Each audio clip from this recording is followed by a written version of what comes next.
Hello everyone, एक बार फिर से आप सबका स्वागत है हमारे इस चैनल पर। आज मैं आपके लिए लेकर के आई हूँ लॉ से रिलेटेड एक और इंटरेस्टिंग वीडियो जो कि आपके लिए एग्जाम में इम्पॉर्टेंट है, बहुत इंपॉर्टेंट है। एक शॉर्ट नोट लिखने के लिए इसमें आ सकता है sale by sample versus sale by description. किस टॉपिक से रिलेटेड है? सेल ऑफ गुड्स एक्ट से रिलेटेड है। यहाँ पे आपका जो है बहुत इंपॉर्टेंट टॉपिक इसमें बनता है और साथ ही साथ बहुत अच्छा स्कोरिंग क्वेश्चन इसमें बन सकता है। छोटा सा टॉपिक है, ज़्यादा लंबा नहीं है, तो इसको छोटी से 5 से 6 मिनट की वीडियो में ही हम डिस्कस कर लेंगे। तो स्टार्ट करते हैं इस वीडियो को। बट उससे पहले अगर आपने अभी तक हमारे चैनल को सब्सक्राइब नहीं किया है तो फटाफट हमारे चैनल को सब्सक्राइब कर लीजिए। जितना फटाफट मैं बोल रही हूँ उतने ही फटाफट सब्सक्राइब कर लेना। साथ ही साथ बने हुए छोटे से बेल आइकन को भी प्रेस कर देना ताकि जितने भी लेटेस्ट की वीडियोस आएंगे उसका नोटिफिकेशन आप तक सबसे पहले पहुंच जाए। सांस रुक जाती है बोलने में, आपको पता नहीं है, बट फिर भी आप करते नहीं हो सब्सक्राइब। तो चलिए स्टार्ट करते हैं आज की वीडियो। तो सबसे पहली बात, सेल बाय डिस्क्रिप्शन और सेल बाय सैंपल का मतलब क्या है? सेल ऑफ गुड्स एक्ट बहुत इंपॉर्टेंट एक्ट है दो तरीके से अगर आप देखा चाहे तो। सेल ऑफ गुड्स एक्ट यानी कि आप कैसे सेल करेंगे, जो है करेंगे। अगर आपने पेमेंट नहीं की है तो किस क्या क्या राइट आपके पास होते हैं, सेलर के पास क्या राइट है, बायर के क्या पास राइट है, ये सब चीज़ें बहुत इंपॉर्टेंट है। साथ ही साथ एज अ कंज्यूमर, क्योंकि अगर आप कंज्यूम करने के लिए कुछ प्रोडक्ट खरीद रहे हो तो भी आपको बहुत सी चीज़ें वहाँ पे आपको पता चलेंगी, आपके क्या हक है, आपके क्या राइट्स हैं, वो बात आपको बहुत अच्छे से पता चलेगी। कंज्यूमर एक्ट के साथ साथ सेल ऑफ गुड्स एक्ट भी आपके लिए पढ़ना बहुत ज़रूरी है। अगर आप कोई सब जो है एग्जाम नहीं दे रहे हो फिर भी ये एक्ट्स आपको ज़रूर पढ़ने चाहिए अपने खुद के राइट्स पता होने के लिए। अब बात करते हैं सेल बाय डिस्क्रिप्शन के बारे में। सेल बाय डिस्क्रिप्शन का मतलब क्या होता है? When the buyer buys the goods on the basis of description of the goods और नॉट। सेक्शन 15 में सेल ऑफ गुड्स एक्ट में ये बताया गया है कि सेल बाय डिस्क्रिप्शन का मतलब क्या है। मैंने अब क्या किया, जो है एक सामान लेकर के आई, मैं एक फ़ोन लेकर के आई जिस पे लिखा हुआ था, डिस्क्रिप्शन में लिखा हुआ था कि ये जो है 5G का जो भी हमारा टेक्निक आएगा उसको सपोर्ट करेगा, इसकी जो है मेमोरी इतनी होगी, इसका जो है रैम रोम वगैरह जो भी कुछ होता है ये सब वगैरह होगा, उसकी जो स्क्रीन होगी इतनी होगी। तो ये क्या है? This is description of the goods. अब ये डिस्क्रिप्शन लिखा हुआ था गुड्स के बारे में, मैंने बाय कर लिया, मैंने बाय किया। बाद में मुझे पता चला यार, मैं ना स्केल लेकर के बैठ गई कि मैं देखूँ तो सही इसकी स्क्रीन सच में एक्चुअली में इतनी है या नहीं है। बाद में मुझे पता चला, अरे बाबा रे, ये तो मेरे साथ धोखा हो गया। मतलब अभी तक इतना धोखा हो रहा था, इसकी स्क्रीन ये लिखी हुई थी 6.1 इंचेस की, बट ये तो निकली ही नहीं 6.1 इंचेस की। तो अब ये क्या है? ये क्या मतलब हुआ कि मैंने सेल बाय डिस्क्रिप्शन किया, जो है डिस्क्रिप्शन को देख करके मैंने कोई सामान खरीदा था, बट अब वो डिस्क्रिप्शन के तहत नहीं निकला, वो डिस्क्रिप्शन के तहत नहीं था, यानी जो डिस्क्रिप्शन दिया गया था उससे अलग ही प्रोडक्ट बेचा जा रहा है। अब ये बात मुझे बाद में पता चली। तो यानी सेल बाय डिस्क्रिप्शन आपका क्या होता है? जब आप बाय करते हो कोई सामान उसके डिस्क्रिप्शन को देख करके तो कहा जाता है ये सेल बाय डिस्क्रिप्शन हुआ है। अब बाद में जो दूसरा टॉपिक इसमें इंक्लूड किया गया है एग्जाम में वो है सेल बाय सैम्पल। यानी सेल बाय सैम्पल का क्या मतलब है? कई बार होता है ना, हम जो है बहुत ज़्यादा मिठाइयाँ खरीदनी है, हमारे घर में शादी है या हमारे घर में कोई फेस्टिवल है, तो हम क्या करते हैं, मिठाइयों के पास मिठाई वाले के पास जाते हैं, कहते हैं भाई हमें सैंपल के तौर पे तू जो है एक एक पीस अपना बना करके दे दे एक बॉक्स में, हम टेस्ट करेंगे and then we will give you order जो भी होगा।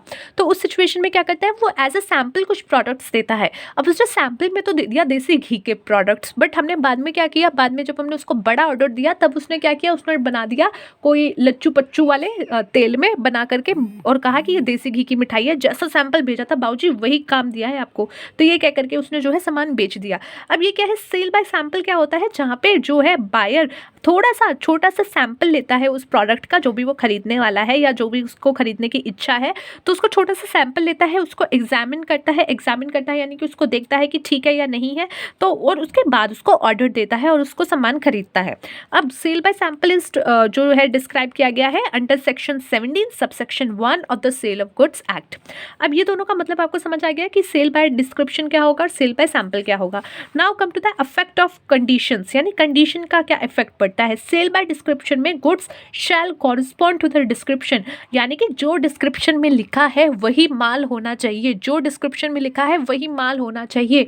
ऐसा नहीं है कि इंस्टाग्राम की पोस्ट की तरह लिख दिया ममाज वर्ल्ड, डैडीज प्रिंसेस, और घर में पापा जो है लतिया रहे हैं घर पे, ऐसा नहीं होना चाहिए। डिस्क्रिप्शन में अगर लिखा है ममाज बॉय पापाज गर्ल वाला तो वो एक्चुअली में होना चाहिए, वरना नहीं चल वो, ठीक है। तो ये होना चाहिए कि सेल बाय डिस्क्रिप्शन यानी कि जो डिस्क्रिप्शन में लिखा है, जो प्रोडक्ट आपने लिख के भेजा है, जो डब्बे पे छापा है अंदर का माल वही होना चाहिए, वरना जो है आपके सर पे तलवार लटक जाएगी। तो इसलिए डिस्क्रिप्शन पे आपने कई बार देखा होगा, कई बार जो है अगर डिस्क्रिप्शन पे कुछ गलत लिखा है और अंदर कुछ और है, तो बहुत ज़्यादा केसेस चलते हैं। जैसे कि अभी मेरे को रिसेंटली जो मेरे को अभी याद आ रहा है वो मैगी का आ रहा है। जब मैं कॉलेज टाइम में थी इन 2000, आप देखिए 16-17 के आसपास एक बहुत ज़्यादा ये बात आई थी कि मैगी का बहुत दिक्कत हुआ था, बंद करने पे आ गए थे। तो उस टाइम पे क्या था, ये कहा गया था कि इसमें लेड की मात्रा बहुत ज़्यादा है या कुछ ऐसा उसके प्रोडक्ट्स होते हैं वो बहुत ज़्यादा है, जितना पैकेट पे लिखा है उससे भी ज़्यादा है। तो उस टाइम पे क्या हुआ था, मैगी का जितना भी स्टॉक था मार्केट से सब गायब कर दिया था और शराब की तरह उसका जो है ब्लैक में स्टॉक बिक रहा था अलग से ही। तो उसी तरीके से काम हो रहा था। तो वो क्यों हो रहा था, क्योंकि जो डिस्क्रिप्शन लिखा गया था ऑन द पैकेट वो एक्चुअली में जो अंदर प्रोडक्ट था उससे मैच नहीं कर रहा था। वो चीज़ें बहुत ज़्यादा थी अंदर और वो ज़्यादा थी इसलिए उसको बंद किया गया। अब इसका मतलब ये नहीं है कि अच्छी क्वालिटी अंदर दे दो और लिख कम रहे हो तो वो भी गलत है। नहीं, आपने जो है प्रोडक्ट पे लिखा है कि ये चीज़ आपकी सेहत के लिए जो ख़राब होती है वो आपके इस प्रोडक्ट में हमने कम ही डाली हुई है, बट आपने अंदर बहुत ज़्यादा ठूस रखी है। तो वो क्या है, सेल बाय डिस्क्रिप्शन में आपने गलती की हुई है। तो यहाँ पे जो भी आप गुड्स का डिस्क्रिप्शन लिख रहे हो वो आपका अंदर का गुड्स एक्चुअल में होना चाहिए। और सेल बाय सैंपल का क्या मतलब क्या होता है, इफेक्ट ऑफ कमोडिटी का, कि जो आपने एज अ सैम्पल प्रोडक्ट दिया था ना, देसी घी का जो दिया था वही आप बेचोगे। जब उसका ऑर्डर आएगा तो आप वही प्रोडक्ट दोगे, एज इट इज़ वही प्रोडक्ट होना चाहिए। ऐसा नहीं है कि आपने देने के टाइम पे तो यूज़ कर लिया पतंजलि का घी और बाद में आप जो है दे रहे हो अपना सरसों का जो भी तेल घर का बना हुआ तेल डाल के बना रहे हो। नहीं, यानी सेम प्रोडक्ट होना चाहिए। Nature of condition, sale by description का मतलब क्या है, it is an absolute condition and can not be waived by any exempting clause. अब किसका मतलब क्या है, कंडीशन एंड वारंटी का अब यहाँ से एक टॉपिक और निकल के आया है जो कि एग्जाम के पॉइंट ऑफ व्यू से बहुत बहुत बहुत ज़्यादा इंपॉर्टेंट है, कंडीशन एंड वारंटी का टॉपिक। तो उसको भी हम डिस्कस करेंगे। अब कंडीशन क्या होती है कि अगर यही कंडीशन है, इसी को देख करके तो भाई साहब मैंने सामान लिया है, अगर आप कंडीशन ही पूरी नहीं करे तो ये सामान लेने का मतलब क्या हुआ, ये सामान आप घर लेकर के चले जाओ, मुझे नहीं चाहिए, मैं नहीं खरीदूंगा। तो कंडीशन आपकी पूरी होगी तभी आप सामान लेओगे। तो सेल बाय डिस्क्रिप्शन में जो है आपने जो भी आपने डिस्क्रिप्शन लिखा है वो एक तरीके से कंडीशन हो जाती है कि ये कंडीशन आपने फुलफिल की है। It is an absolute condition और वो एब्सोल्यूट कंडीशन हो जाती है और आप उससे जो है बिल्कुल भी अपने पैर पीछे नहीं ले सकते। तो इसीलिए it is an absolute condition and can not B weight by any exemption close. कोई भी एक्सेम्पशन क्लोज के तहत आप उसको जो है पीछे उससे नहीं हट सकते कि अरे बाबा ये तो हमसे गलती हो गई रे, हमको इंग्लिश नहीं आता रहा तो हम क्या करत, हमने इस पर लिखत रहा कि हमने ये वाला प्रोडक्ट इतना डाला है बट अपन को नहीं पता था कि इसका मतलब ये होता है। तो आप ऐसे झुकला नहीं सकते, जो डिस्क्रिप्शन में लिखा है उसी से आपका प्रोडक्ट मैच करना चाहिए। आप इसके ऊपर कोई भी तर्क नहीं दे सकते कि हमारा जो डिस्क्रिप्शन लिखा था हमने किसी भूल से गलती से हमारी त्रुटि हो गई या कुछ हो गया और हमारा प्रोडक्ट इससे मैच नहीं कर रहा। तो आप ये कुछ भी नहीं कर सकते, वो कंडीशन होती है। अगर आपका वो मैच नहीं हो रहा तो भैया आ जाओ, फाइन दो, चलो बैठो यहाँ पे, हमारा जो लॉस हुआ है आप उसको बियर करो। Now come to the sale by sample, not an absolute condition. Not an absolute condition क्या है, सेल बाय सैंपल। अगर आपने किसी को सेल बाय सैंपल किया है, आपने पहले से ही उसको सैंपल दे दिया था देसी घी के लड्डू का, ठीक है। अब उसने क्या किया, उसने जो है देसी घी का लड्डू खाया, अच्छे से खाया, बहुत बढ़िया खाया, चटाके ले लेके खाया। अब उसने क्या किया, वो देख करके ही उसने जो है आपको ऑर्डर दिया और आपने भी, मतलब आप अच्छे इंसान हो, आप बहुत अच्छे इंसान हो, आप परमात्मा के मतलब प्रेमी हो, बहुत अच्छे हो। आपने कहा कि यार मैं किसी के साथ गलत नहीं करूँगा, मैंने इसको सैंपल में भेजा था देसी घी का लड्डू तो मैं इसको एक्चुअल में भी देसी घी का लड्डू भेजूंगा। तो उसने ऑर्डर किया, आपने भर भर के देसी घी का लड्डू भेज दिया। अब उसने खाया, अब उसका पेट खराब हो गया। अब वो आ गया आपके पास कि भाई तूने मेरे को सामान खराब भेजा। आपने कहा कि भाई देख, बैठ और सुन मेरी बात, ठीक है, देख बैठ और सुन मेरी बात। जो मैंने तेरे को सैंपल दिया था ना, मैंने तेरे को उसी का सामान दिया है। अब वो तेरी रिस्पॉन्सिबिलिटी थी, तूने उसको जो है अप्रूव किया, तूने ऑर्डर किया और मैंने तेरे को भेजा। अब वो तेरी हेल्थ पे इशू किया, नॉट बिकॉज मैंने गलत भेजा, ठीक है, नॉट बिकॉज मैंने कुछ गलत भेजा। वो तूने अब भर भर के खाएगा तो बीमार तो होगा ही ना, ठीक है। तो वो क्या है कि अब मैंने जो सामान आपको भेजा वो उसी के अकॉर्डिंग भेजा जो कि एज ए सैंपल मैंने आपको भेजा था। तो यहाँ पे मेरी कोई गलती नहीं नहीं है। बट अगर वहाँ पे ये होता कि मैं जो सैंपल भेजा है वो ना भेज करके कुछ और भेजती तो वो मेरी रिस्पॉन्सिबिलिटी होती, वहाँ पे मेरी गलती होती। तो यहाँ पे क्या है, अगर आप सेल बाय सैंपल कर रहे हो तो ये एक एब्सोल्यूट कंडीशन नहीं बनती, क्योंकि आपने पहले ही उसको जो है अपॉर्चुनिटी दी थी एग्जामिन करने की, गुड्स एग्जामिन करने की, कि ये मेरा प्रोडक्ट है, आप इसको देखो, खाओ पियो, जो भी आपको ठीक लगता है। The seller is label for the latent defect, यानी सेलर सिर्फ उस चीज़ के लिए लेबल होगा जो कि लेटेंट डिफेक्ट होगा, जो कि गलत भेजा होगा, जो सैंपल से हट करके सामान भेजा होगा। Now come to the example, यहाँ पे 2 केसेस मैंने इंक्लूड किए हुए हैं। सेल बाय डिस्क्रिप्शन में देखिए, an antique dealer was shown an item described by seller as belonging to 17th century. अब क्या है, एक एंटिक डीलर था, एंटिक डीलर यानी कि जो पुराने सामान कबाड़ भाव के जो होते हैं, कबाड़ी जो रखते हैं, जो कि कहते हैं एंटीक है, ये वाले पहाड़ से खोद करके निकला है।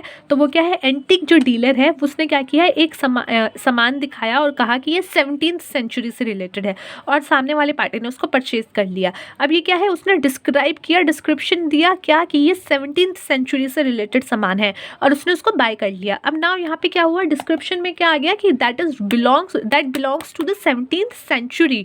Letter he found that it belongs to 18th century. अब उसको पता चला कि यार ये तो 18th सेंचुरी का है, ठीक है, मैं 19th सेंचुरी का हूँ, मैं तो 17th सेंचुरी का लेके आया था कि भाई मेरे से 1 साल 2 साल 1-2 सेंचुरी पुराना है तो मुझे अच्छा लगेगा, बट ये तो मेरे से जस्ट पुराने वाली सेंचुरी का है।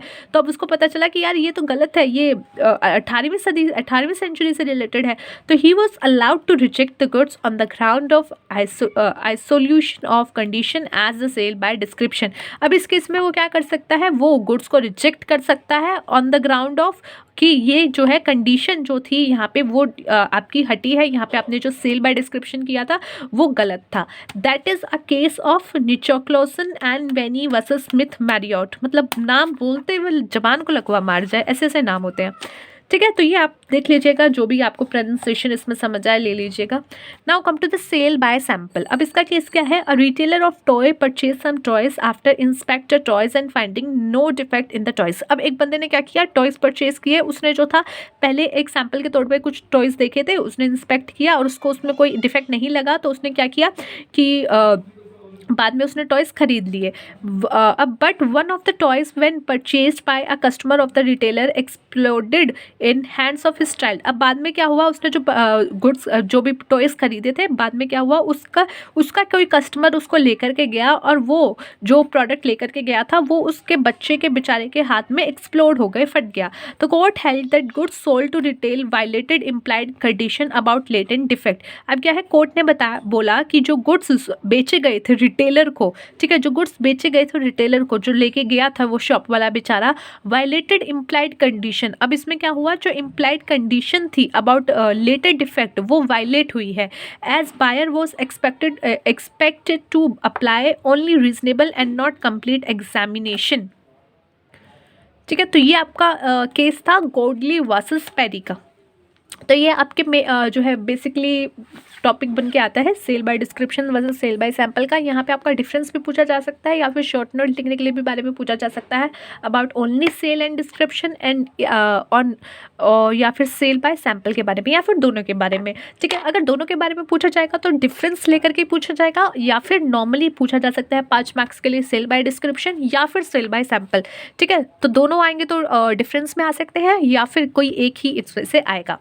तो ये था आज का हमारा टॉपिक, जो कि बहुत ही अच्छे से हमने कोशिश की आपको समझाने की। अच्छा लगा वीडियो शेयर कर देना, अपने फ्रेंड्स के साथ लाइक कर देना, अपने जो है चैनल को सब्सक्राइब भी कर देना। साथ ही साथ एक और चीज़ यहाँ पे यूट्यूब पे आई है, जो कि मैंने अभी रिसेंटली देखी है, हालांकि मैं ज़्यादा देखती नहीं हूँ यूट्यूब वगैरह अभी, due to some other reasons मैं अभी कम देख रही थी। तो अभी मुझे पता चला एक सुपर थैंक्स का भी एक जो है बटन आया है सुपर थैंक्स का। If you guys are watching my video, तो उसके नीचे जहाँ पे लाइक डिसलाइक साथ ही साथ शेयर का ऑप्शन आता है, उसी के साथ साथ अब एक और ऑप्शन ऐड किया गया है about super thanks, which will give you option कि आप जो है किसी इंसान को या किसी भी व्यक्ति को अगर फाइनेंशियली उसमें जो है सपोर्ट करना चाह रहे हो, या फिर उनके मेहनत के लिए कुछ डोनेट करना चाह रहे हो, तो वहाँ पे आप जाके कर सकते हो। तो ये बटन भी आया है, तो यार कर देना अगर if you guys want to, ठीक है। तो थैंक्स फॉर वॉचिंग, मिलते हैं नेक्स्ट वीडियो में, तब तक के लिए take care of yourself and take care of your health.